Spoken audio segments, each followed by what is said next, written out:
Fantasy Football Week 7. The crucial lineup decisions that could make or break your season. Fantasy football managers, it's that time of the week again, the moment when your carefully crafted lineups hang in the balance, awaiting the final word on player availability. With Week 7 kicking off in just hours, the stakes are higher than ever. But here's where it gets tricky. Key players like Brock Bowers, Kyler Murray, and others are on the injury report, leaving you with some tough decisions to make. And this is the part most people miss. Understanding the ripple effects of these absences on your roster and the potential opportunities they create for lesser-known players. Early games, what you need to know. As NFL teams prepare to release their official inactives lists, we're here to help you navigate the chaos. Official Sunday inactives typically start rolling in about 90 minutes before kickoff, around 11:30 a.m. Eastern Time for the early games and 2:30 p.m. Eastern Time for the late afternoon matchups. But don't wait until the last minute. Refresh often for the latest updates to stay ahead of the curve. London calling.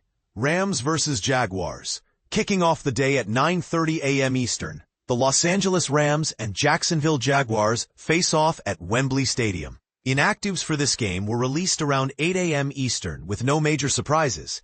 But here's a thought-provoking question. How will the international stage impact player performance? And should fantasy managers factor this into their decisions? Key players to watch or bench. Jalen Coker, WR LAR, quad. Expected to make his season debut, Coker is unlikely to outshine Xavier Legette and Teteroa McMillan in terms of targets.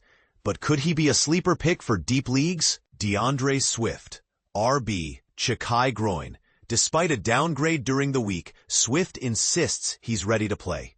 However, Travis Homer's full practice participation and activation from IR could complicate matters.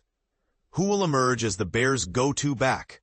Brock Bowers, tight end, LV. Limited practice on Friday may not be enough for Bowers to suit up. Michael Mayer stands ready to step in, but is he a reliable alternative for fantasy managers?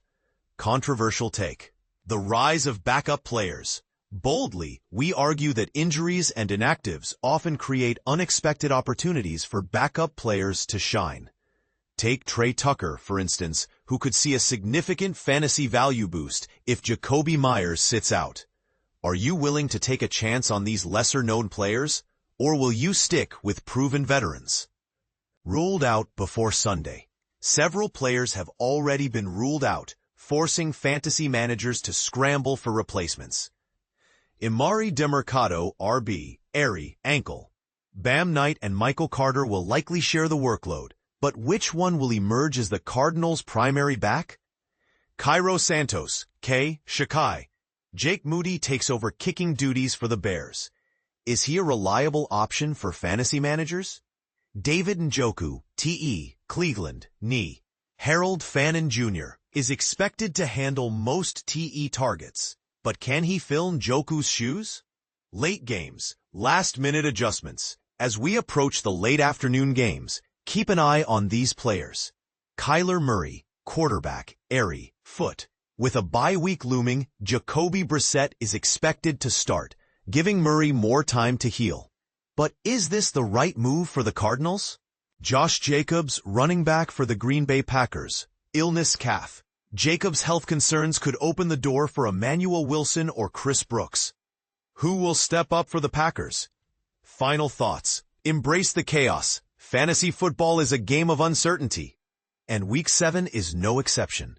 As you make your final lineup decisions, remember that every inactive player creates an opportunity for someone else to shine. So, are you ready to take a chance on an underdog, or will you play it safe with established stars? Let us know in the comments, and don't forget to share your most controversial lineup choices.